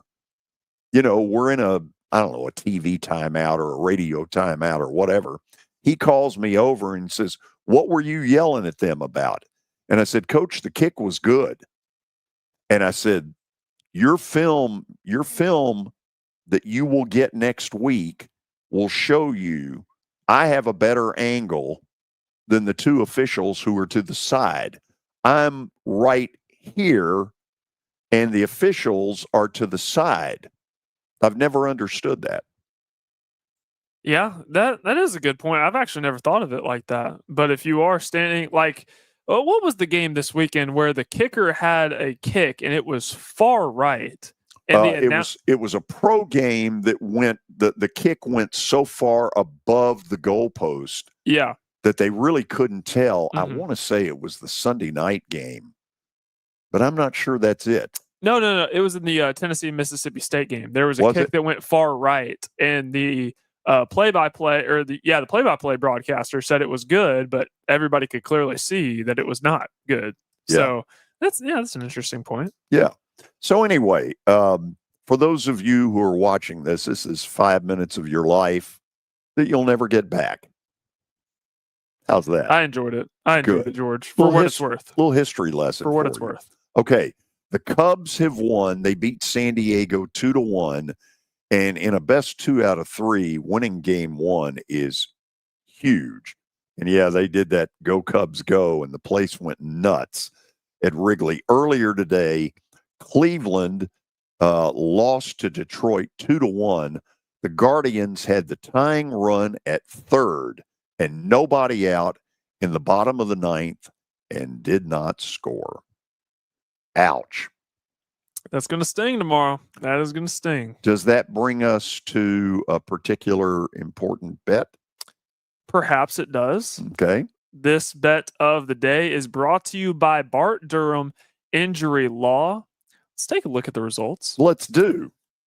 48-50-2.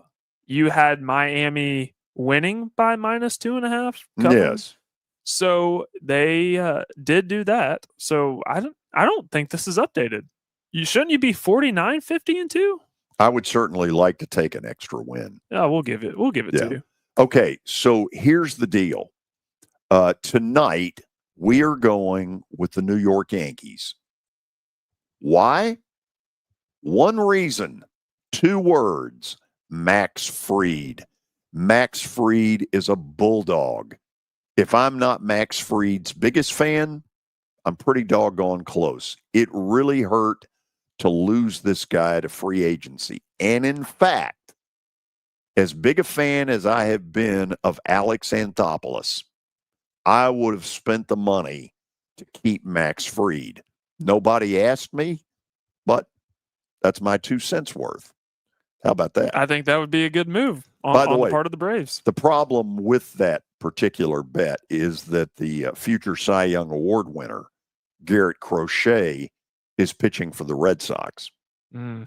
Yeah. No, I always love watching him pitch, considering he's a Tennessee guy. By the way, later tonight, I know there are a lot of people in Nashville who are sort of becoming kind of closet Cincinnati Reds fans, maybe Braves, in truth, maybe Cardinals, but the Reds are in the playoff for the first time in a while. They will play tonight at 8 o'clock at Chavez Ravine, Dodger Stadium. They will be a huge underdog, and I hope they win. How about that? I always love rooting for the underdog. I hope to see it too. Okay, tomorrow on the show, good stuff.